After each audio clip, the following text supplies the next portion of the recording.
WrestleMania is about 5 days away, about 4 days away, a little bit over 5 days. And we have a new match on here finally, I think. And just a little bit of housekeeping on the other matches, and I think we're pretty good on the road to WrestleMania here. First off, we have the... It was a triple threat because we do not know the condition of one of the Usos. I believe it's Jey Uso that had a shoulder injury. But I guess he's going to forego the pain at WrestleMania, so it's a fatal four-way match at WrestleMania for the tag titles. I think the last time they did this at a WrestleMania was WrestleMania 20. I think WrestleMania 20. I want to say WrestleMania 20 maybe. A fatal four-way, but it was like 4 corners, I think. Which I think this one will be as well, but didn't really say. But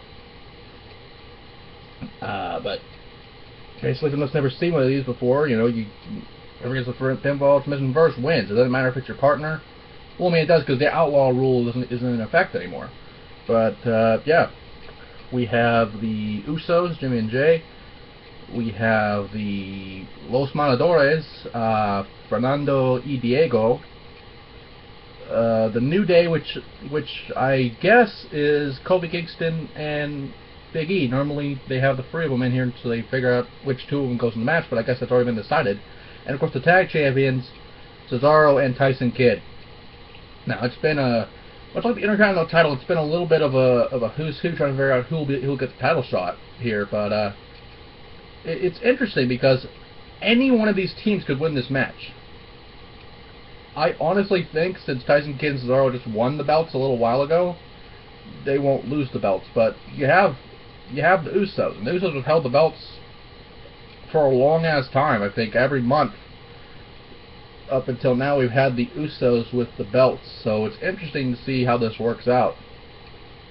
But I doubt Los Matadores will win, or the New Day. The New Day would probably need it just to keep them rolling a little bit, but it's either going to come down to the Usos or the tag champs. It's pretty simple there. And by the way, this is the kickoff. I forgot to mention this is the kickoff match, which I'm a little surprised about. I thought, maybe, there's not really any other matches unless you put the Andre the Giant Memorial Battle Royal there, I guess, but I guess that's the only exception here, because there's no other match to put on here as the kickoff, so I guess that works. Which kind of sucks for them because you're still at WrestleMania, but you're working the dark match pretty much. What else do we want to do? The AJ and Paige situation. Yeah, the AJ and Paige situation right now is Nikki Bella gave them a title shot on Raw. It was a great match. I mean, I love this Give Divas a Chance move because they're actually giving them fucking time to work. I mean, for the past 2 matches, I think these girls have had Paige and Nikki. They've went to a commercial break and came back and it's still going on, so it's awesome. And these were both title matches too, I think, so that's great, showing the title some prestige as well, giving the commercial break and then keep going with the match. But with that, AJ and Paige were given a choice who would face Nikki Bella for the title on Raw, and obviously AJ was not dressed to compete, so it was always going to be Paige, but the tension was still there as AJ accidentally elbowed Paige, thinking it was one of the Bellas, and that was enough for Nikki to do her own elbow, and then the Rack Attack to retain her title. Which I don't know now why this is a tag match. You have them broken up. Why would you do this? Maybe they reconcile on SmackDown. I don't know, but we can only see. Either this will be a title match or this will be a tag match still. So I guess we'll find out. Let's see what else we have here. Is there anything different with the Andre the Giant Memorial Battle Royal? Is there anything different there? I'm just going to check really quickly if it's going to let me do it. Before we do that, actually no, it's popping up. That's cool.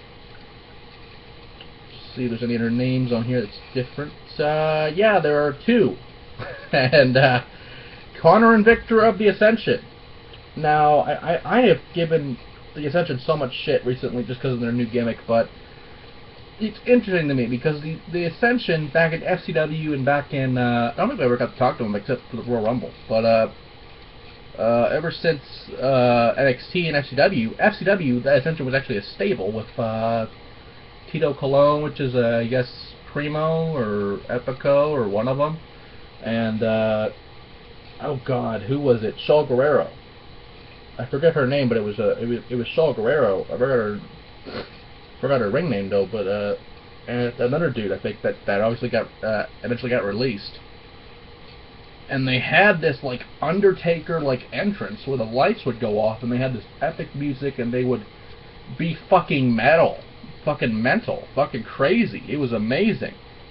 And they obviously brought that to when NXT first started up, and then they got to where they are now with calling out every single tag team and like the Hall of Famers, legends. I mean, you're setting themselves up to fail. I know this is Vince's doing because Triple H wouldn't do this shit. He booked him fucking good in NXT. But will they win? I mean, obviously they're going to work together, but I doubt they will win the match. I mean, Dissension, much like a lot of the tag teams in this battle royal right now, could have that happen. But I clearly do not think the Dissension will win this match. They might surprise me, and one of them might win it off the other, but I don't know. It's possible, but I doubt it. And finally, the final two matches, we had Sting on Raw. The kickoff Raw. Last week he main evented Raw, and this week he's jerking the curtain a little bit, but it was great because you had the bat versus the sledgehammer. Finally, bat and the sledgehammer. I think we had that at Fastlane, but this is the first time on actual free television, you know, that's happening. So that's pretty good.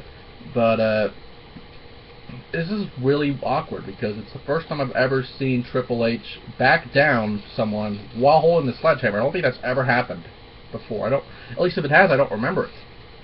But I doubt it's ever happened.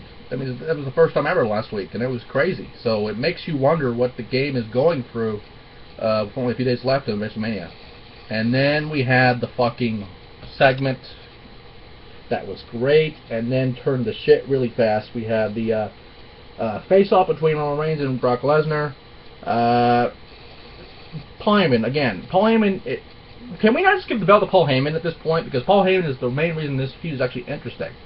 I mean, you have fucking Hijo del John Cena over here and Roman Reigns, but, God, like, this match, I don't understand. Like, what is this match? I mean, it's for the title, but obviously, it's like, why have it? The only good thing about this is Paul Heyman and the fact that Brock Lesnar fucking killed this jobber. I swear to God, because you had the man, it's obvious because you had the man grab the title from Lesnar's hands.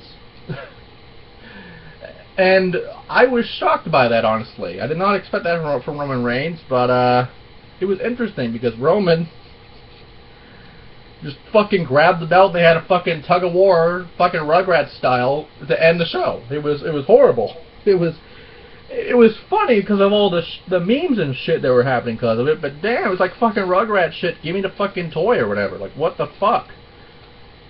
And then he had Brock Lesnar in defense mode, apparently. That's his defense mode. So what the fuck's going on here? But I will say this. Hopefully the match will be better than what we saw on Monday night.